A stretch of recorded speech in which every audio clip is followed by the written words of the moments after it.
Was more like Nose Guy in Tubman. She could see every detail of her. But at this, she just turned back over, pretended to sleep, and waited for me to get home. But when I got into the room, I didn't see her. What was she wearing, or any descriptive features? But B, she seemed very stressed out by this particular incident, so I didn't push for any more details. The reason this stressed her out so bad, though, was because she could actually see this woman. It wasn't like the other times. She was more like Nose Guy in Tubman. She could see every detail of her. But at this, she just turned back over, pretended to sleep, and waited for me to get home. But when I got into the room, I didn't see her. Before COVID had gotten too bad, and us being ignorant of how bad it was going to be, we had taken a trip to Michigan at some point. It was the whole family too, except for my sister. She had stayed behind and watched the house for us and fed the animals and stuff. We must have been gone for a week, and B and I had gotten home the following weekend before my parents. It was already late at night. We were unpacking the car, and she had ran inside. I kept unpacking, but was suddenly overwhelmed with this really sickening feeling of being watched. It was worse than any other time before, and for some reason I sort of kept looking to the side to the house that led around to the back of the house. I eventually grabbed some luggage though, and then just sort of rushed inside. I had gotten inside and closed the front door. Immediately my attention was drawn to the window in the back. I couldn't see anything there, but it just felt like something was looking right back at me, just out of sight in the darkness. And then I noticed, to my right, one of our cats was also sitting and just staring at the window. I tried snapping my fingers and saying her name. She didn't even flick her little ears though, she just kept staring. B had come back upstairs and we went outside to grab some more luggage. I had mentioned to her that I felt like I was being watched. I hadn't mentioned the window, but then she immediately jumped in and said that she felt like someone was watching her from the back window. Oh, but we hurriedly got everything inside and talked to my sister. We asked her how the week was, and she said everything was fine. We noticed that she was in her room, and while that makes perfect sense for any teenage girl to be sitting in her room, it just wasn't like her. You see, she always sits in the living room surrounded by all the animals and watches YouTube videos on the TV. So we asked her if anything seemed strange while we were gone, but we were very vague about any details. And she too had filled in the blanks, even pointing to the same window. She said that she hadn't left her room any more than she possibly had to in the first few days because suddenly she felt like she was being watched from that window. We eventually grabbed flashlights and investigated the backyard, obviously to no avail, so we moved on. The next event seems strange to note, but just like everything else, bear with me, there's a reason that I'm taking a note of it. So, while I was staying with my parents, I unfortunately didn't have a bed for both of the children. They both slept on the same bed. Really, it was sort of a pull-out mattress from the sofa in the downstairs living space. And yeah, it's not an amazing setup by any means, but I was trying to do what I could to just see my girls. I would set them up at night in that bed and give them each one of their favorite stuffed animals, and I'd let them watch TV with almost no volume, just to help them fall asleep and stuff. I'm aware that I really shouldn't let them have the TV on when they're sleeping, but I sympathize with the idea of being scared of the dark. As an adult, I still sleep with the TV on, in fact. Or rather, at least some noise like a fan or music or some kind of light. I really don't like dark on top of pure silence. Anyway, maybe I'm a scaredy cat, but the point is that I let the girls keep the TV on. Okay, so my youngest daughter is known to get up and seek out an adult. For no real reason other than probably comfort, I would guess. She doesn't come crying or scared or anything of that nature. She just kind of gets up, finds an adult and is like, "Hey, can I hang out here too?" I know, it's a bit weird, but not in so many words or anything. To which you usually just have to tell her that it's bedtime and to go lay down, sweetie.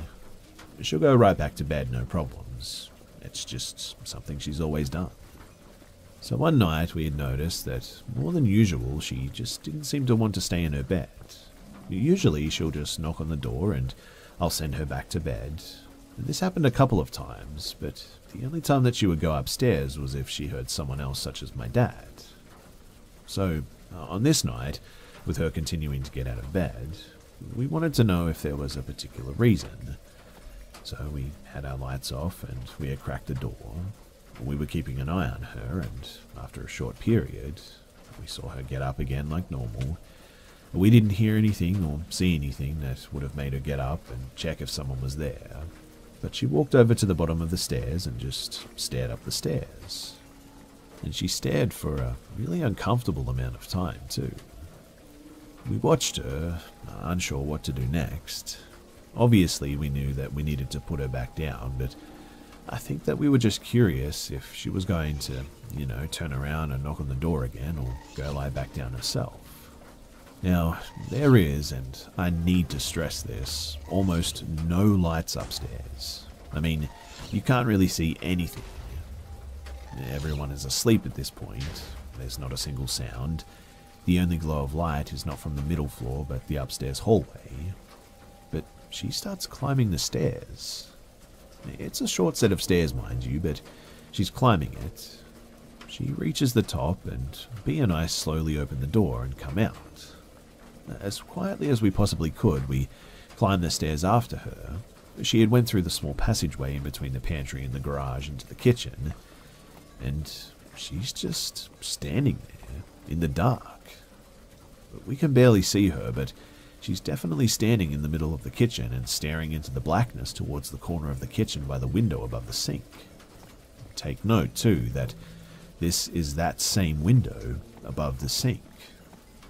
After an uncomfortable amount of time, we say her name and she bolts a bit, turns around, says hi and comes up and gives me a hug.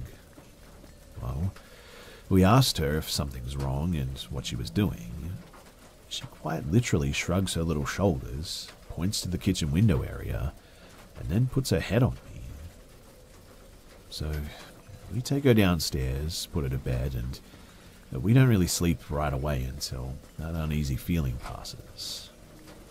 Again, trying to keep things chronological here, the next incident I can think of happened in the middle of the day while my girls were visiting. My girls are very young, but I'm not going to disclose their ages. I will say, though, that one of them is young enough to not quite make coherent sentences, but she does love to talk. The older of the two is no longer a toddler. She's a kid, and before I know it, she's going to be a teenager. But my dad, B, and I were outside putting together a swing set for my kids at some point, which, if you've ever put one together, then you know that it's not as fun as using the swing set, that's for sure. It's actually quite a hassle, and it was taking a lot more time than we had thought that it was going to. Admittedly, I don't recall where my mother or my sister were, but I do recall that they were not there. So we had set the children up at the kitchen table with some kinetic sand and Legos. Figured that could be some good messy fun for us to clean up after building this swing set. We would work on the swing set and go in to check on the children from time to time. I should note too that the children, they can actually see us from the window and we could see them. The window was even open at this point. But B suddenly described feeling sick to me, like something just wasn't right. So I asked her to check on the children and kept on the swing set. She went in and was immediately struck with an even worse feeling. She asked my oldest daughter where her sister was, and she said that she went upstairs with Mormor, my mother. But my mum, she isn't home at this point. And even writing this out just makes me feel nauseous. Probably because my children are involved, right? But B ran upstairs and she described feeling a weird sensation. As she describes it, when she was talking to my daughter, she couldn't hear anything else. But as she reached the top of the stairs, she could very clearly hear my younger daughter screaming and crying that she wanted out. She tried the door and it was locked. She ran downstairs to get a butter knife and rushed back up, unlocked it, went inside, and she had to unlock my parents' bathroom door as well. She got her out and held her. She said that she had dried tears on her face, but she couldn't have been gone that long, surely. Well, we were constantly keeping an eye on them through the window, even as we worked on this swing set after that. And B said that she could hear her yelling the whole time all of a sudden after she reached the top of the stairs. All the way back into the kitchen, she could hear her. But the strange thing is why could she hear her before? And why hadn't my older daughter heard her the whole time too? Not to mention that she knows how to lock and unlock doors, so how did she end up in that situation in the first place? Did she start to panic and couldn't get the door unlocked? I still think about my daughter saying that she went upstairs with Mom. That one really freaks me out. I just feel like something is luring my daughter, and the idea of that woman that B saw, man, it just makes me feel sick. Also, I just thought of a detail that kind of is important for later too. My parents have the master bedroom, of course. They have their own bedroom attached, and then from the bathroom is how you enter their closet. It's a sort of walk-in closet, and it's a very strange setup since it's somewhat of a series of doors, and it's kind of a bit bogus, but hey, it's not my house and it's theirs. But some time passes and my brother and his wife visit. Everything goes on normal and it's a good time. We play some Animal Crossing and we all hang out. They're getting ready to leave and somehow spooky stories are brought up, and they were brought up by my brother's wife, I think. Just fun stories. But we start telling them about some of the things that we've experienced in this house, and they exchange glances in an almost cartoon fashion. My brother's wife then asked us to go outside. I was puzzled, but we went outside. She then elaborated that she was afraid that somebody was in our house and that she didn't want them to hear us, like a squatter in our attic or something. They began sharing stories of how bothered they had been in the past at this house too. These were all before we had moved in, of course, some of which I don't recall at all, and at the time I couldn't relate to them. Some others, though, were definitely similar to our experiences in that same closet, and the same rooms would have their lights on with the doors closed and stuff, and some doors would open or close when they weren't looking, and 3 of the stories stood out to be, and so I'll briefly share those now too. So the first one was my brother was playing the new Star Wars game on his PS4 downstairs. His wife was upstairs. He had seen someone in the corner of his eye walk down the stairs and go to the bathroom and close the door. They had turned the light on as well, but after they had closed the door, he had assumed that it was his wife. But his wife was still upstairs, and when he had realized that, he went to open the bathroom door and nobody was in it. This is bothersome too, because it's the same bathroom where B had heard my voice when I wasn't there, and where something had turned the handle and closed the door when B and I were trying to open the door that time. The second one was when they were feeding the animals while the rest of the family was out of town. Again, we didn't live there yet, but my parents and my sister were out of town and they were feeding both dogs and both cats all weekend long too, when randomly, in the middle of the week, they could no longer find one of the cats. They had searched all over the house too, and finally they had gone upstairs and checked my parents' room. They had run out of options, but they hadn't checked it previously because they had no reason over the whole weekend to go into my parents' room. The cat was not in my parents' room, nor was it in the bathroom, but it was in that creepy closet. Now, you remember that setup that I mentioned earlier? I mean, how does a cat go through 3 doors and get stuck in the closet when nobody's home? This situation bothered me because, well, frankly, it reminded me of what happened with my younger daughter, and it really upset me. It's probably also a good time to note that we constantly find the cats in the closets. Sometimes we don't even let them out. For example, when everyone is in the house and sleeping, but her and I, we play games all night. We would go to the middle level to get her food, and we would hear sort of a door click open, look upstairs and see the male cat walk out of the towel closet very nonchalantly. This has happened 3 different times too, but nobody let them out. The door just opens by itself and he walks out. The third story from my brother and his wife, and this one is kind of simple, but they were house sitting again, as they often did for my parents. My brother was staying up playing some games on his laptop, and he had went outside to have a smoke.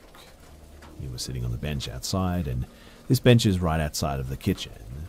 Towards the back of the house too. He had been there for some time, and the light from the kitchen window was shining across the ground.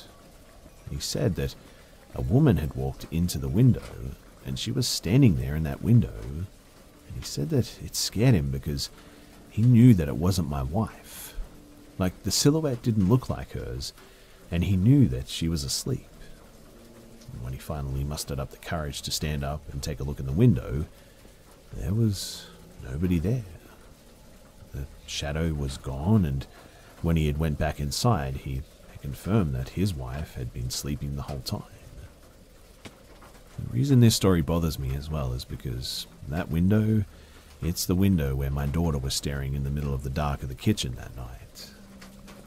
One experience my sister was a part of was when I was on my way to work. I got a text from B.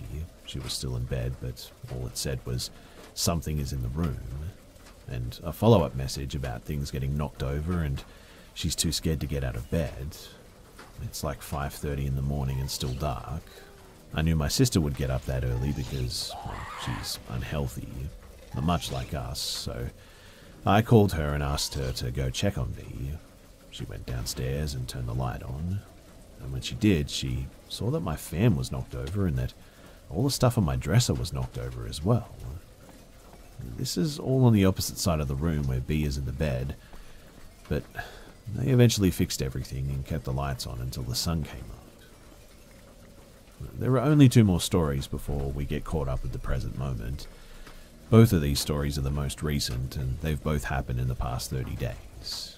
But they both really concerned me because they both tie all of the events together, but also make them all much harder to understand. As I said before, I travel for work, especially right now as the area of Indiana that I'm in is considered a red zone for COVID, so all the local work was pretty much shut down. But about a month ago, we were on our way to a job in Georgia, and there's not really that much setup for what happened because, well, it just happened very suddenly. We'd been driving for many hours already, but we weren't overly tired or anything.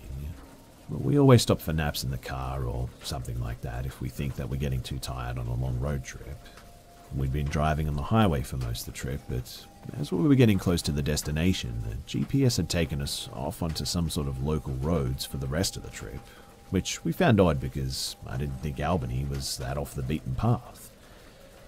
We had gotten onto a decent stretch of road though in the backwoods of Georgia on our way to Albany, but we still had a ways to go.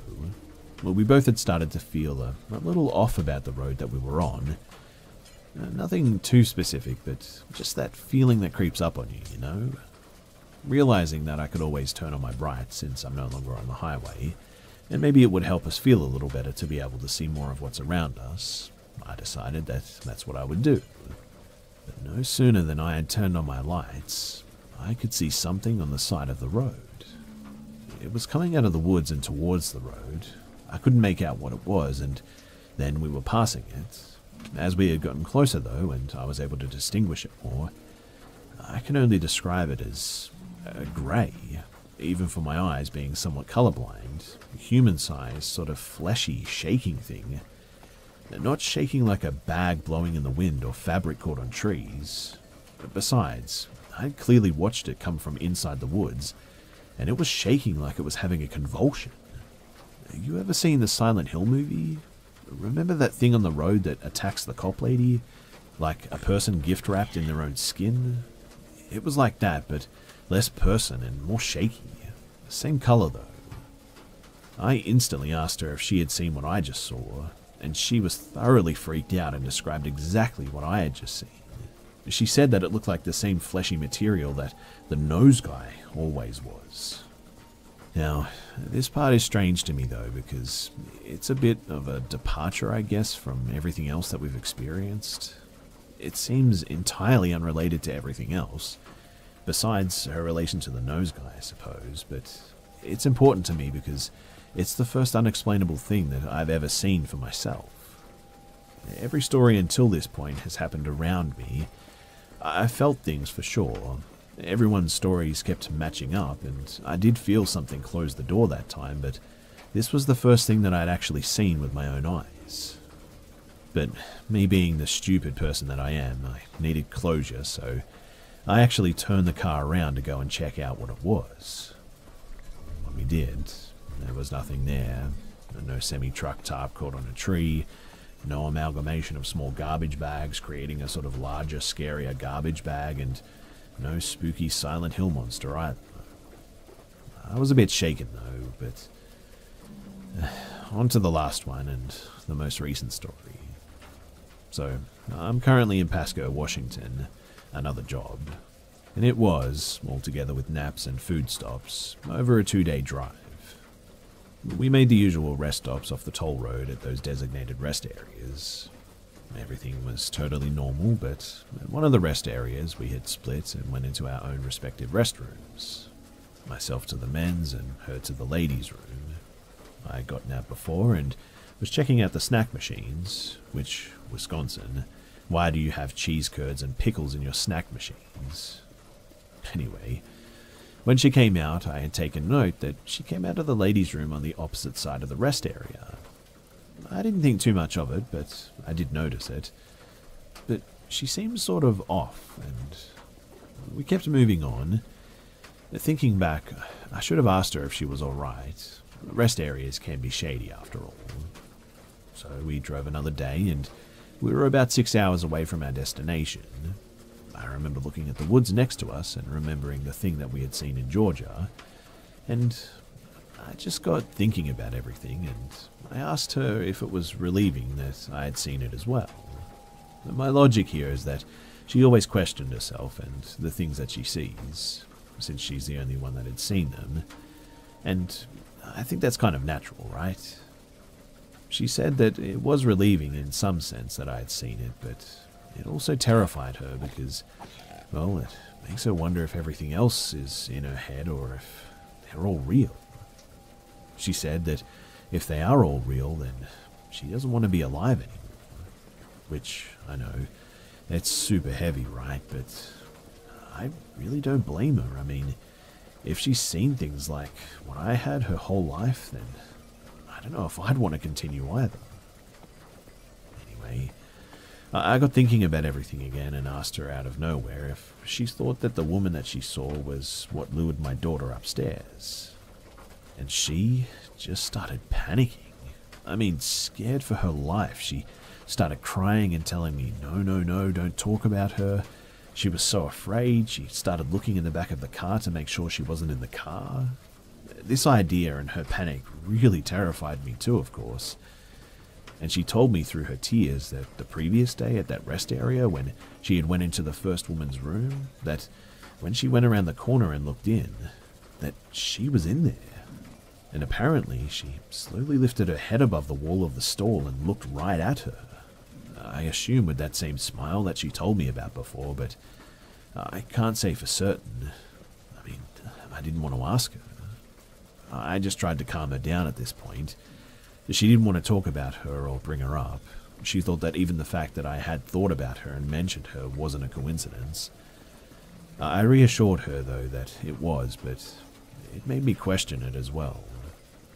I mean, we hadn't spoken about it in so long that it was very coincidental. But the reason, though, that it terrified her so much was because this is the second time that she'd seen her. Only Tubman and Nose Guy have ever been repeating, but now she is too. The idea that something like that could follow us out of state, man, it really scared me more than anything as well. And unfortunately, that's all I've really got at this point. I've spent pretty much all day just typing this out and trying to make it coherent for you guys too. I don't know if anyone is really going to get through all of this, but I'm just kind of desperate, to be honest. I need to know if anyone has had similar experiences, if anyone knows anything about this, if we need a medium or if we need a psychiatric help. I don't know what to do. There are so many little details and bits and pieces that I've probably missed, maybe even important ones, but I've done the best that I could to try and explain everything I found important. I hope I haven't forgotten anything too big, but if you've gotten this far, then thanks for listening. Also, a bit unrelated, but if anyone is concerned about how much we travel during these times, let me reassure you that we very much keep to ourselves. We distance from everyone at stops, keep to ourselves at home, and my work is on oil tanks. The only people that I run into are on my crew. I can't provide evidence of any of the things that we've seen, only pictures of like animals, the house, points on the map I guess, pictures of the places that we've been I suppose. Basically, I can back up every detail of my life, except for the paranormal part obviously. But I guess if it really was that easy, then everyone would believe though, wouldn't they? Anyway, thanks for your time and please, do help me if you can.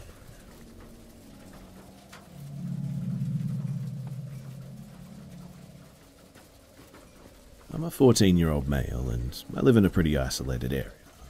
I joined a gym a few months ago and since it was a walkable distance, I used to walk on my way to the gym and return in a public transport, rickshaw. These vehicles are pretty compact and congested, with a set of 2 seating rows in front of each other. My session ended at around 8 in the evening, so it was pretty dark when I left.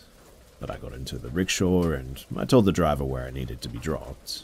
When the auto started, I realized that this very creepy looking man with dark circles under his red eyes is staring at me with an expressionless face.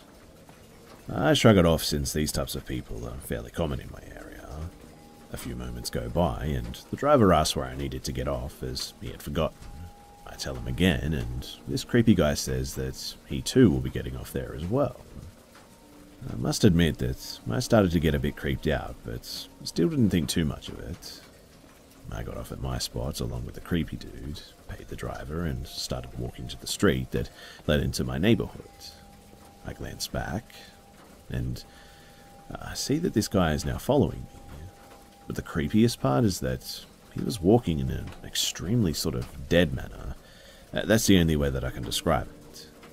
I was getting scared at this point, but felt relieved when I saw that there was a wedding taking place on my way home. It's an Indian wedding, so needless to say, it was very loud and very bright. I thought that he might go away, in fact, now, but he didn't. He just kept following me. As I passed the marriage lawn, it again became extremely quiet and dark, since the area that I live in is very empty and there's no streetlights. The man is still following me. I thought to myself that maybe he lived around here, so there was a chance that he wasn't following me, but still, I was scared enough to start walking faster. When I was 3 minutes away from my home, I saw that I was no longer being followed, so I assumed that he wasn't actually following me. But just when I reached the street that my house was on, I saw him running towards me. I nearly crapped myself, so I started running as quickly as I could to my house and started ringing the bell frantically. I looked to my side to see that he was just standing there like a statue, staring at me. Just as I was about to scream as well, my sister opened the gate. I got in, locked it, and the door. I told her what happened quickly, and we both got on the roof of the house to see where he was. And we saw him walking away into the darkness. I left for gym early the next day, and I came back well before dark. And this was the scariest experience that I've ever had.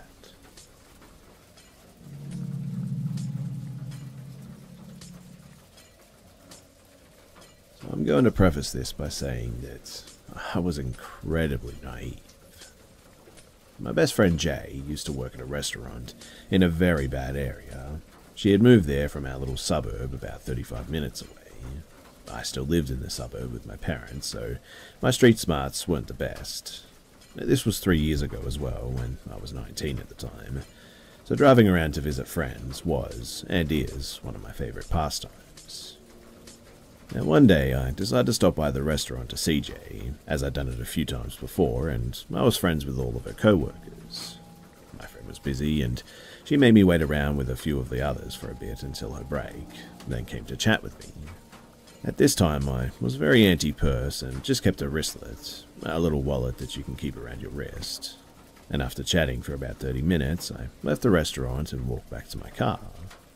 After driving for a while, though, I noticed that I had left my wallet, so I texted Jay to tell her to grab it for me and where I'd probably left it.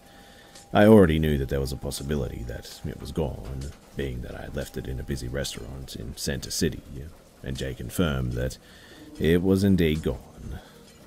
My dad cancelled all the credit cards, but I was still holding on to hope that it would be returned, as I did have my ID in there.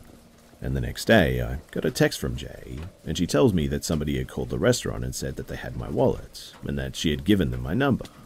I was really happy about this, but I also knew that I would have to meet up with a stranger, so I decided not to tell my parents. I didn't get a text until the next morning. The person said that they had my wallet and wanted to give it back, but never gave a name or a description. I didn't care though. I just thanked them profusely and asked when I could meet them. Hours later, they replied with an address and told me to stop by around 9 PM.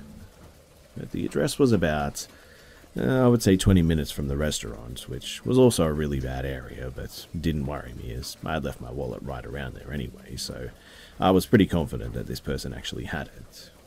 I got there around 9, and this is when I started to get freaked out. Now, the house looked like it was previously a row home, but the one connecting it to the rest had been just completely demolished. The windows were boarded up, and there were no lights coming from inside. The place was obviously abandoned, grass overgrown, weeds everywhere, graffiti all over it. You get the idea. But the door, however, was not boarded up, and I could see that it was ajar, in fact.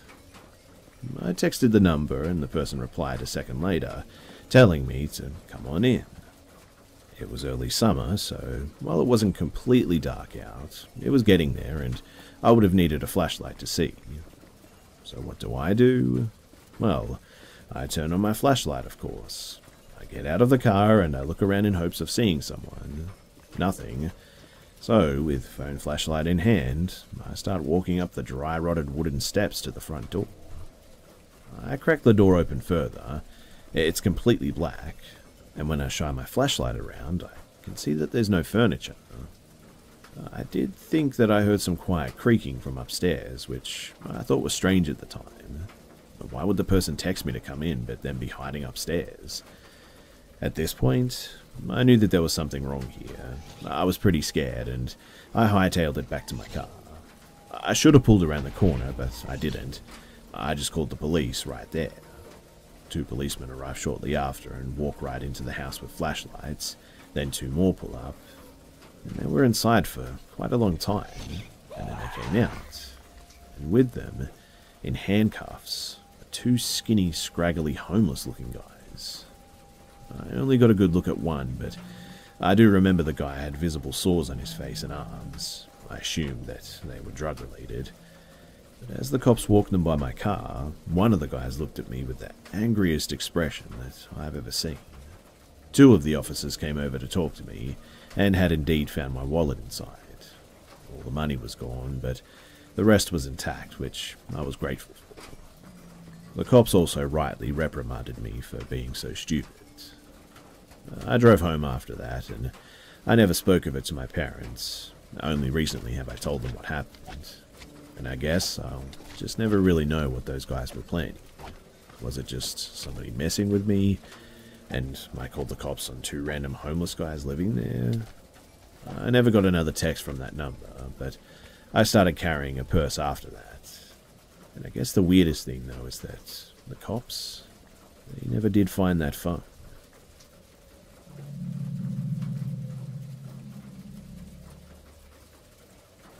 So a little bit of backstory. I work at a large cell phone retailer through college. The store was in a busy downtown area of the city, so we saw a lot of class diversity. And I mean everything from crazy, tweaked-out homeless people to business types on their lunch breaks. And because of this, they wouldn't let only females work at one time. So one rather slow morning, it was just my boss and I working. He was in the back office doing manager work stuff, so it looked like I was the only one in the store. And this guy comes in asking about our phone plans. As I'm going through the sale, he kept getting increasingly nervous. By the time that I checked him out with his new phone, He was weirdly giggle-smiling and fidgeting. I thought that he might be nervously gearing up to ask me out or something, and as a socially awkward individual, I expedited the checkout process and quickly excused myself to the back office to sort of hide it out. I'm sure anyone in customer service can relate to not wanting to awkwardly turn down people who hit on you at your place of work. But he left eventually, and my day went on as normal. But then the phone call started.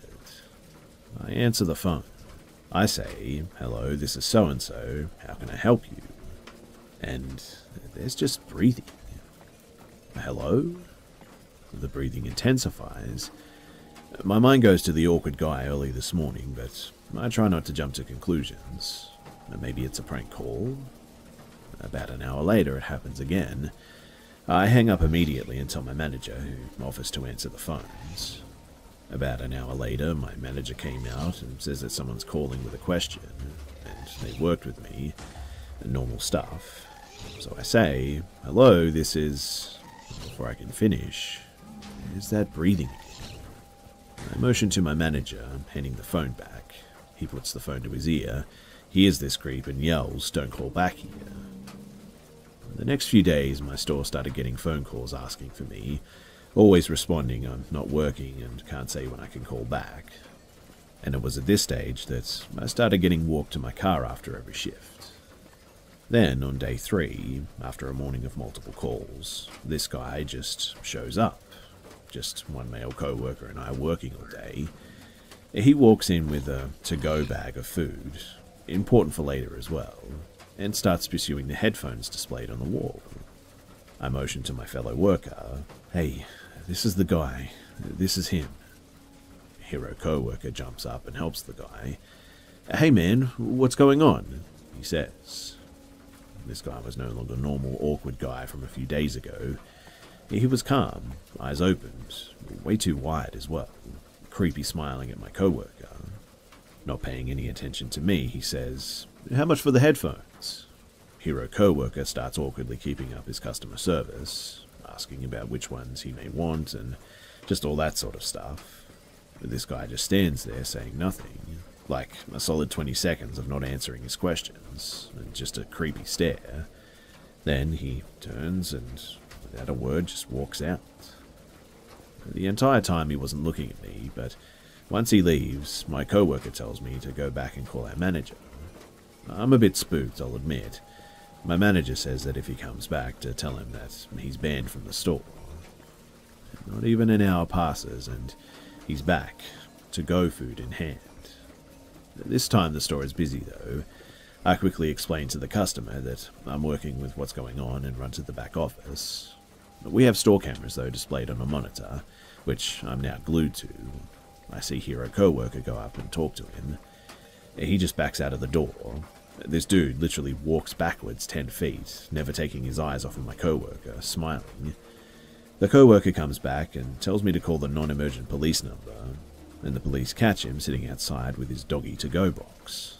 Co-worker and I are peeking out the window from behind the phone case display.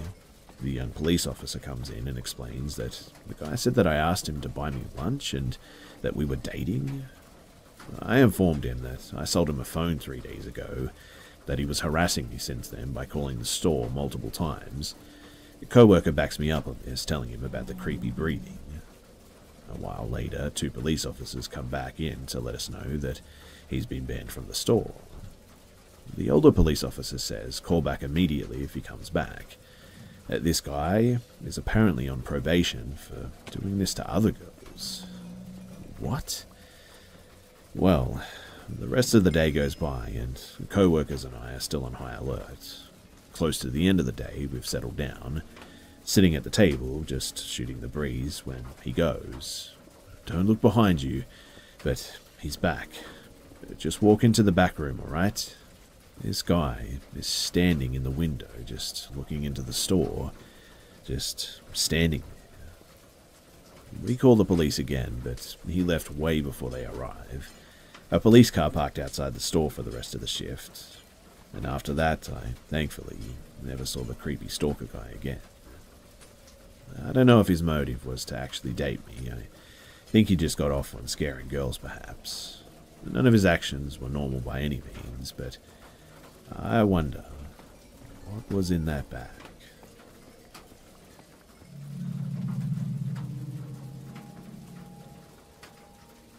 This all started about a year ago. I, a 23-year-old female, live on the second floor of an apartment complex and have lived here my entire life. The building is mostly comprised of families with young children and married couples.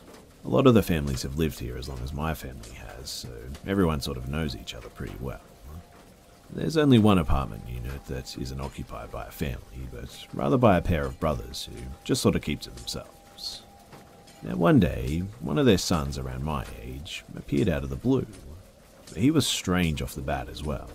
He would always wear a sweatshirt with the hood up and would run through the apartment complex to get to his apartment. I'm not sure what his face looks like because he always had the hood over his face. He lived on the first floor, on the back side of the complex, and would often get into his place by jumping through the window. He basically did everything in his power to avoid any interaction, but I didn't mind him because I never saw him due to my busy schedule. However, one day he just started sitting on the top of the staircase that leads to my apartment. This was strange too because his apartment unit was on the other side of the complex and on the first floor as well. I brushed it off though at first, but it started happening every day after that. When I would come home from school, he was just always there. When my boyfriend at the time would drop me off at night, typically around 10:30 or 11, he would be there. Sometimes I would leave and come back hours later, and he would still be in the exact same spot as if he didn't move through the whole 5+ hours that I was gone. At this point, I told my parents and my boyfriend about it too, and they became very vigilant. My boyfriend would park his car and walk me to my door every night that he dropped me off. Once he saw my boyfriend, he stopped sitting on the staircase as well, and I honestly thought that it was over. But boy, it wasn't. He started waiting for me at the bus stop. The bus that I take home from school stops right across the street from my house, so it's a short walk. One day when I was getting off as well, I saw him waiting at the bus stop. Once he saw me get off, he followed me into the complex and sat on the staircase. He also started following me when I would walk my dog as well. And my parents were upset by this. My mum started letting the neighbours know that he was following me around. My neighbours started making sure that he wasn't bothering me, or if I was alone, that they would start a conversation with me until I got into my door. One day, though, I got a friend request on Facebook from this guy. Mind you, he had never spoken a word to me, so how did he know my name, let alone find me on Facebook? My mum tried talking to his father, but they would never answer the door when my mum knocked on their door. So I'm thinking, it can't possibly get any worse, right? I mean, he seemed harmless, I suppose, so I wasn't too worried. But again, I was very wrong. Now, one day when I returned from my boyfriend's house, my mum told me that she had something to tell me, but she didn't want me to get too spooked. She proceeded to tell me that when she was walking towards the kitchen to get a glass of water, she saw something in the tree move. Now, our kitchen has a huge window that takes up most of the wall. In front of the window there's a huge tree, and if someone were to climb in the tree, then you could see into our apartment pretty clearly. And well, you've probably guessed it by now, but when my mum took a closer look, she realized that my neighbour was sitting in the tree looking straight into the apartment. My mum called my dad over, and when my neighbour saw my dad, he jumped out of the tree. At that moment, I felt my peace was stolen from me. We filed a police report, but when the police went looking for him, he was gone. It turned out, too, that there were snack wrappers and a blanket hidden in between the leaves of the trees. The police think that that wasn't the first time that he'd been up there in that tree. I couldn't help but wonder, too, just how many times that he saw me walking around, and I just had no idea. It's been about 6 months now, and I haven't seen him since. His father still lives in the complex, but there's no sign of him. The police haven't been able to find him too, so I have no idea what happened to him, but I really hope that he doesn't come back.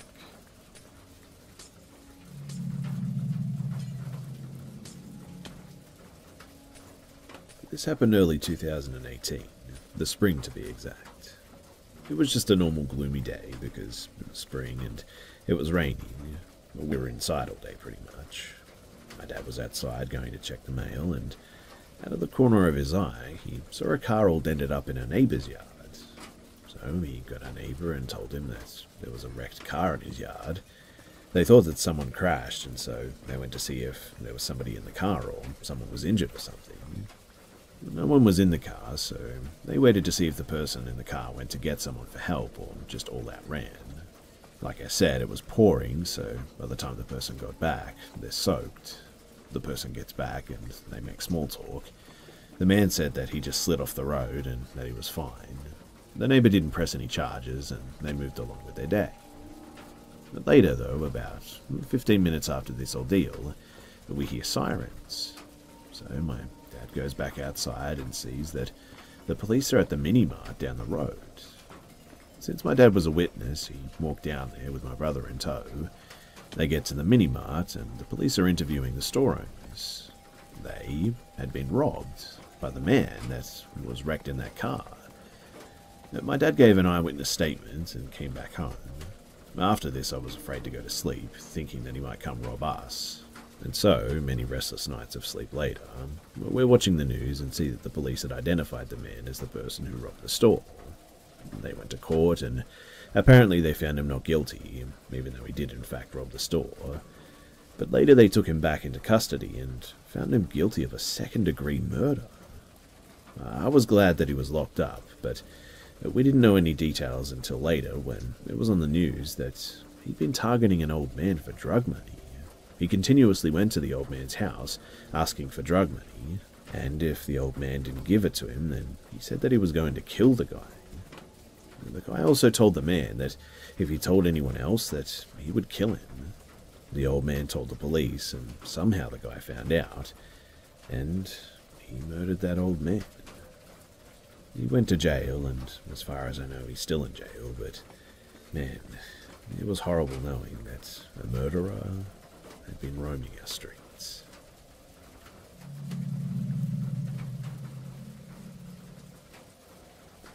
I had gotten out of an 8-year abusive relationship and met someone on a popular online dating app. To be honest, I wasn't looking for anything serious, but just someone to go watch a movie or have a drink with every now and then. I had 2 boys and was happy living a peaceful life on my own after going through hell. So I met this guy who is just a couple of years older than me, and he had turned his life around. When he was younger, he used to be in gangs and drugs, and now he was into working out and staying really fit and doing family stuff. I guess you can say that I felt protected by him. He was a hard worker, self-sufficient, had a son, and he loved going to the gym every day. And I mean, I myself had kind of a crazy past, but overcame, and so we seemed like a good fit. We would go to dinner, movies, normal dating stuff, but he eventually wanted to spend more and more time together, and I was having trouble giving up all of my free time for him, and he would get angry about this, like really angry. After being with a controlling and possessive person, this was obviously a red flag, and after 3 months, I told him that I didn't want to see him anymore. He said that he needed to confess something to me, though, and he admitted that he was using steroids, and that was the reason for his mood swings. He cried and said that he was sure that that was the reason, and was even willing to stop if it meant that he could have another chance, and I obliged, but only under the condition that we remained friends. Things were okay for a while, too. We saw each other maybe every other week, I would say, and he started wanting to see me every week, to which I told him that I wasn't interested in being anything other than friends at that moment anyway, since I wasn't ready for a relationship. He tried to talk me into giving him another chance, but I just didn't find myself interested in him in a romantic way, and so I insisted that we just be friends. In the end, though, I just stopped talking to him because I got mad at his insistence that we'll still talk every day, since he said that that's what friends do. He would always ask about my whereabouts and ask for pictures of who I was hanging out with, and I told him that this is not what friends do, but he just insisted that he just innocently wanted to see what I was up to. Fast forward 6 months later, though, and I hadn't spoken to him at all within that time. I was happy and living my life, and on one particular night when my younger son was at his dad's, I went out to a local bar with some friends. My oldest son, who was 13 at the time, was home alone, so I left a little bit early to make it home around 10 PM. I lay down in bed and I go to sleep. So, a little info on my living situation too. I'd been living in my condo for almost a year at this point, and we lived in a great, safe community, and I would leave my patio sliding glass door open quite often, screen closed obviously, to get a breeze at night, which was no big deal. And my bedroom was close to the patio, and my son would sleep in the loft that was closest to the front door.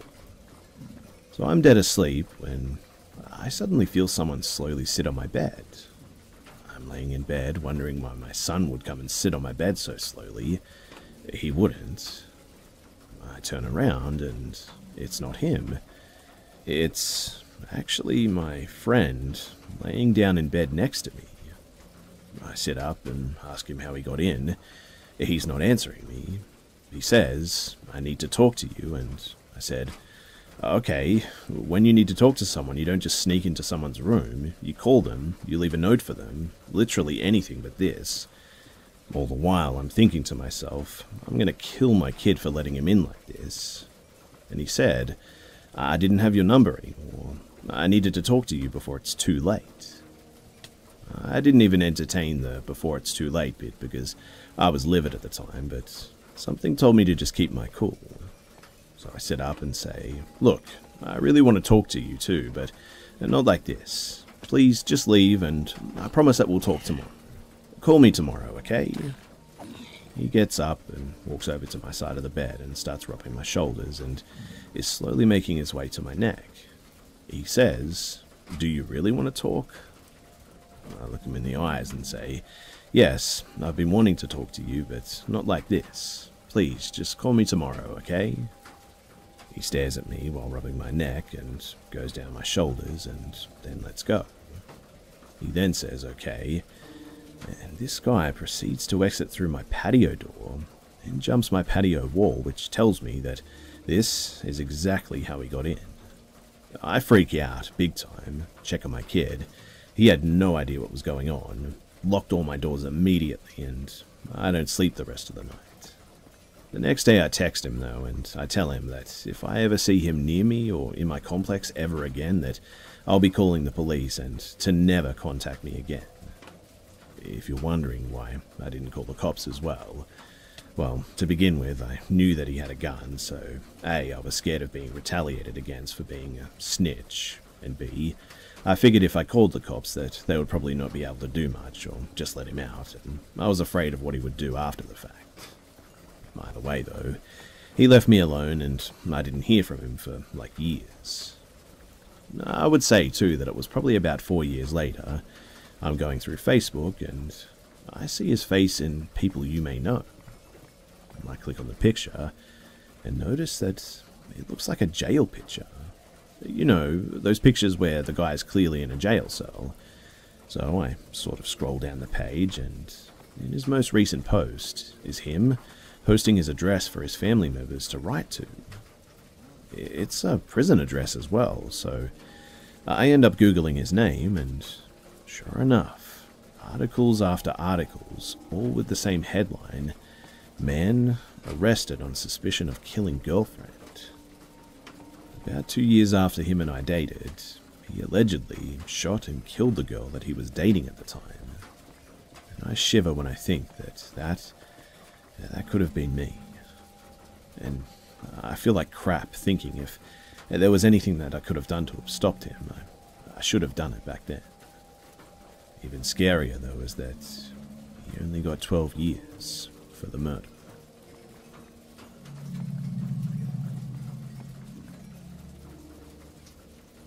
I'm a 17-year-old guy currently living in Phoenix, Arizona.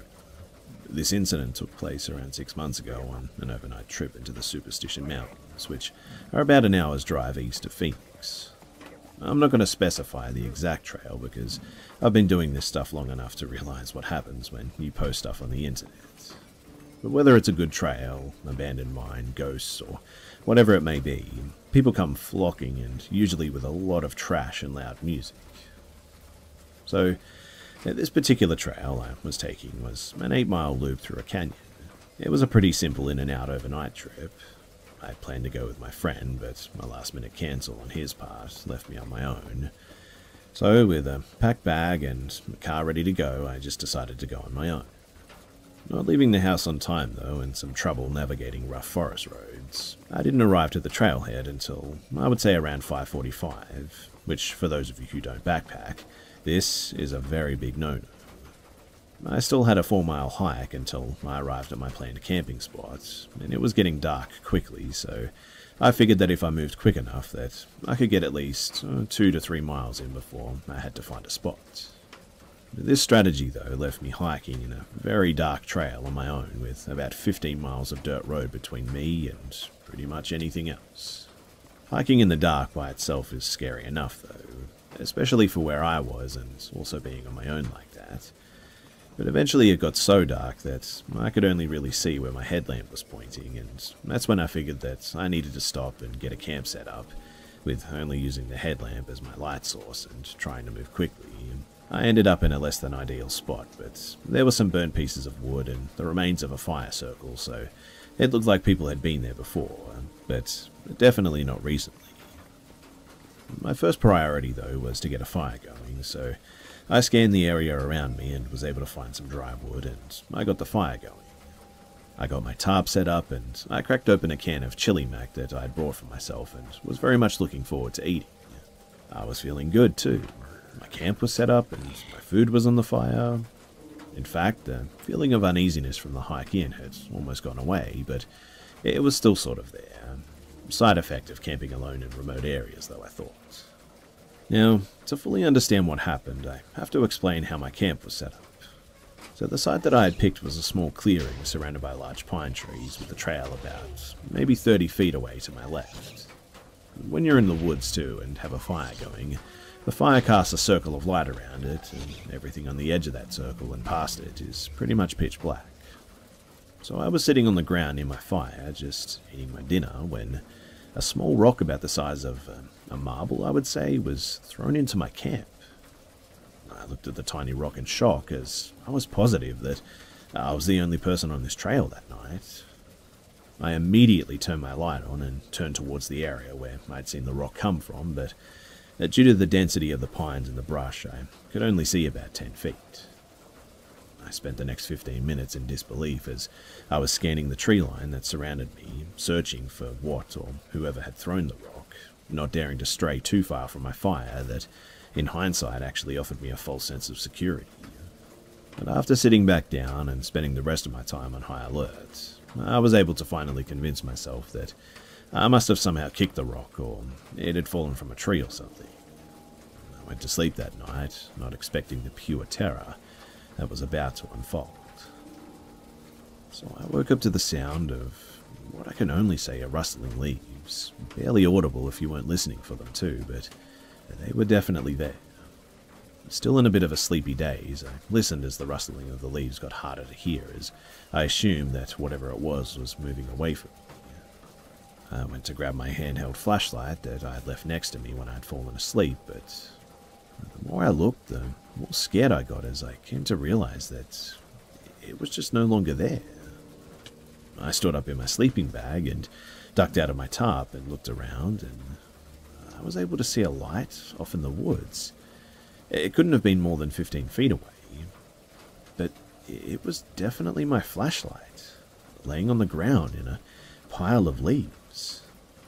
I'll happily admit, too, that this is one of the few moments in my life where I honestly almost crapped myself. I mean, the flashlight that I had left sitting right next to me when I'd fallen asleep a few hours ago was now 15 feet away from me past the tree line in the woods. Well, I hurriedly slipped on my boots, clutching my knife in my other hand and keeping my head on a swivel. I weighed my options up: stay here and wait out the night, or attempt the 3-mile hike back to the car in the dark. I figured, though, that whatever or whoever was out there with me was definitely going to have a better advantage if I was out on the trail without a light, So, in the end, I just decided to stay at the camp and wait out the night there. And eventually, it came back. I could hear it walking through the woods. It was far off, but I could definitely hear it. And it sounded like someone leisurely walking, like they were on a stroll without a care in the world. Sometimes it would walk far away and I would lose the sound of its steps, but then maybe an hour later, or maybe two, it would return, still faint as ever. This must have gone on for at least 3 to 4 hours too, until then I listened to the steps get closer and closer, until they must have been about only 7 feet away from me. At this point, the fire had gotten very small as well, as I had run out of wood in my pile. The footsteps stopped though, and then everything just went totally silent. I sat there still for 2 hours, clutching a knife in my hand and praying that I wouldn't hear anything else. And I stayed like that until the sun cast just enough light that I could see that I was alone in my campsite. And well, you didn't need to ask me twice. I packed up my things and sped walked the 3 miles back down the trail that I had taken immediately. I arrived at the empty dirt road where my car was parked and nearly sprinted to it as I unlocked my Subaru, jumped in and drove and didn't stop until I put at least 20 miles between me and that place.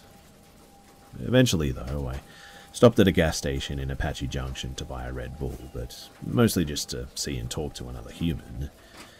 As I exited the store, I was able to read something that I hadn't noticed before that was written in the dust on the back window of my car. And it read, "Sleep well?" A lot of weird things have happened to me on my various adventures through Arizona, but this one was definitely the weirdest and the creepiest by far. So I thought that I might share it here with you guys, seeing as this is sort of the place to do it. There are some seriously deranged people living in the Superstition Mountains. Of that, I'm certain. Do yourself a favor too, guys, and stay as far away from those mountains as you can.